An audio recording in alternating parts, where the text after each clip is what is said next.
Hi everyone, this is Sarfraz from Aristotle Prep and we are looking at passage number 21 from the OG13 RC chapter. This is questions 104 to 110.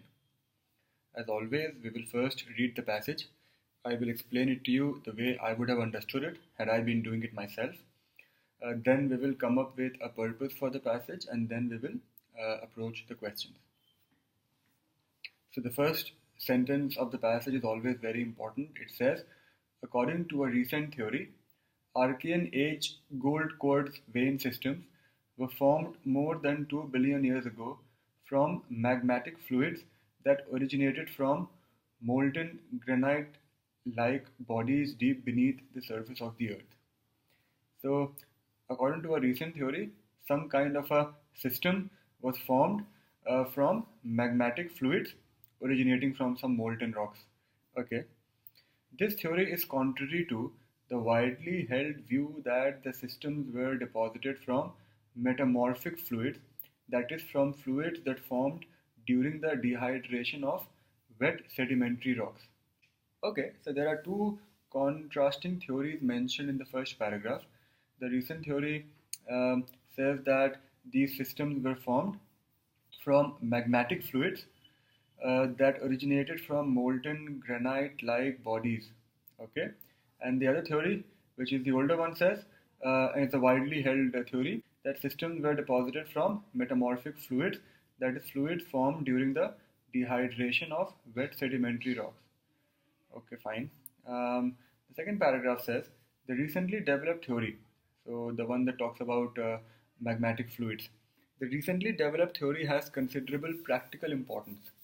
Most of the gold deposits discovered during the original gold rushes were exposed at the Earth's surface and were found because they had shed trails of alluvial gold that were easily traced by simple prospecting methods. So, okay. Um, Although these same methods still lead to an occasional discovery, most deposits not yet discovered have gone undetected because they are buried and have no surface expression.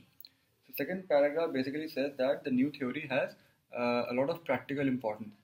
While it doesn't say what practical importance, it goes on to say that in the earlier days, you could easily find gold reserves because of the trail of gold that you could see on in the open.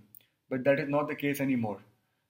So I'm assuming that the practical importance of the theory will be that it helps you detect hidden gold reserves. I'm assuming that. I mean, I'll read on and see what happens. Third paragraph says, the challenge in exploration is therefore to unravel the subsurface geology of an area and pinpoint the position of buried minerals. Okay, we understood that.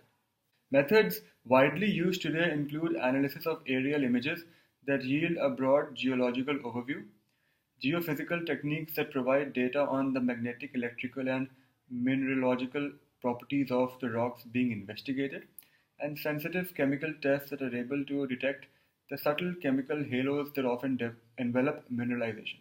Some tests which are available, methods which are available to detect hidden gold. However, none of these high-tech methods are of any value if the sites to which they are applied have never mineralized. And to maximize the chances of discovery, the explorer must therefore pay particular attention to selecting the ground formations most likely to be mineralized. Such ground selection relies to varying degrees on conceptual models, which take into account theoretical studies of relevant factors. So, okay, it gets interesting. The third paragraph talks about some methods used to detect hidden gold mines. However, the problem is that none of these methods can be used if the area hasn't been mineralized. What that means, I have no idea. And now we are talking about some other methods or models which help us figure out whether the area has mineralized or not. Basically, what grounds should I start digging in? That's the way I have understood it. So the last paragraph says these models are constructed primarily from empirical observations of known mineral deposits and from theories of ore forming processes.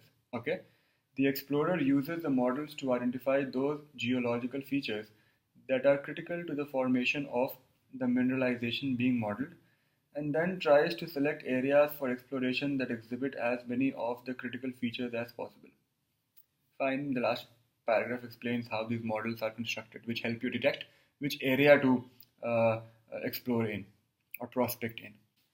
So the entire passage is about how to detect hidden gold reserves, if you will. At the beginning, I thought it would talk a lot more about the new method, but it did not actually. So the first paragraph talks about two methods, the old method and the new method. Second paragraph says the new method has a lot of practical importance because you hardly have any gold reserves which are in the open now. The third paragraph talks about some methods used to detect hidden gold reserves.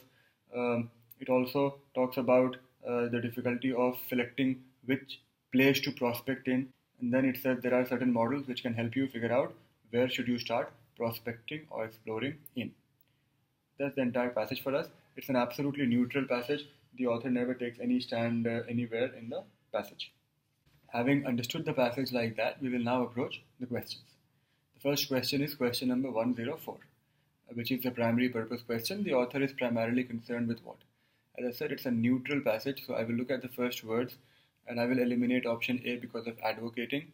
I will eliminate option E because of challenging. The author does not do either. Explaining, enumerating, and describing.